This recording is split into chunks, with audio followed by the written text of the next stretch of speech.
250,000 bottles, including all of the most prized vintages in French wine history. 1868 Gros de la Rose. Gros de la Rose is Saint-Junien, Cabernet-based wine, and that is like amazing to imagine that. Still with us. The cellar's temperature naturally ranges no higher or lower than 53 to 59 degrees, while the humidity stays fixed at an exacting 75%.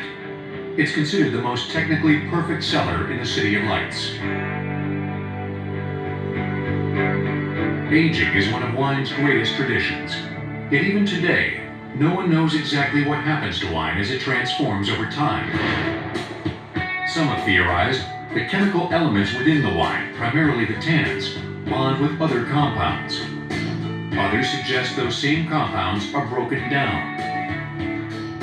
What's clear is that the aromas and flavors become more numerous, layered, and sophisticated. 2 days ago, we had a bottle of Bonnet Clos du Chêne, 1885, and the nose was so pungent. You're talking about a complexity, maybe 50, 60 different aromas, and they all come at you slowly. It's magical. In fact, so prized are these complexities that some have been willing to risk their lives for them, including the former owner of La Tour d'Argent, the father of the current owner. In 1940, Claude Terrel was a young French soldier stationed south of Paris when the Nazis began to march on the French capital. Just before the Germans arrived, he flew into Paris, and he, with one of the staff members, one of the cellarmen, bricked up about 3/4 of the cellar. They covered it with dust and made it look as if it had been here for several centuries. Today, only some bits of mortar remain where the fake wall once stood and baffled the Germans for more than 5 years. But the full scope of the courage shown by Monsieur Terrel can still be felt and seen and tasted in the rare wines within the collection. 1869 that tag said. A living history. 1869. That's been taken to keep it this long. The wars, the strife, the famines that have gone around it, and it's still here. It's still here today.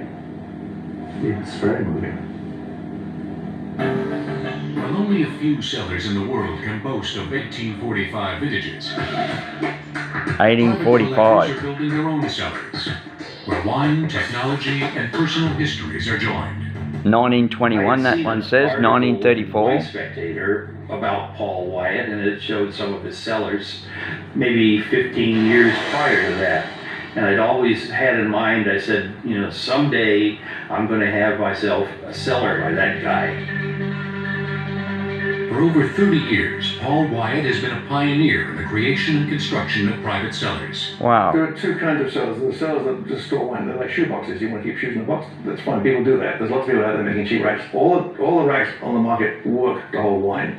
But this is more than just a statement about the person whose cellar it is. It's a statement about the wine collection. This cellar is designed to highlight the owner's 4,500 bottle collection, including his rare collection of Chateau Yquem, perhaps the most treasured white wine in the world. Wow.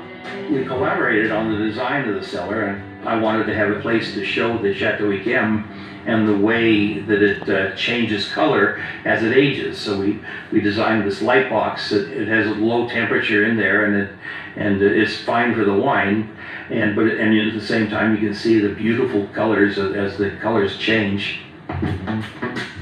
Temperature, lighting, and security are all computer controlled, and no detail has been overlooked. Wow. The entire rack system is made of redwood and stands more than 9 feet tall and nearly 4 feet deep. Most remarkable of all, it's freestanding and self-supporting. Nothing is fixed to a wall. Also, we're deep in earthquake country, and this whole system is not fixed to the room. It's sitting on the floor, and it's quite flexible. Wow. And it's going to move a lot in earthquakes. It's a very live system. But even amid all the technology, the real star remains the wine itself. A lot of people have never heard of the labels that I have. That makes it really fun too when it comes to sharing, is that you have something that the other people have never tasted. It is an obsession, passion. I never could believe that I would be hooked so deeply on one particular thing, like a crazy little bottle of wine. According to a recent study, 90% of all wine is consumed within the first 24 hours of purchase. Truth be told, less than 5% of the world's wines are designed to age more than 5 years. The rest are meant to be enjoyed much sooner. So, drink up.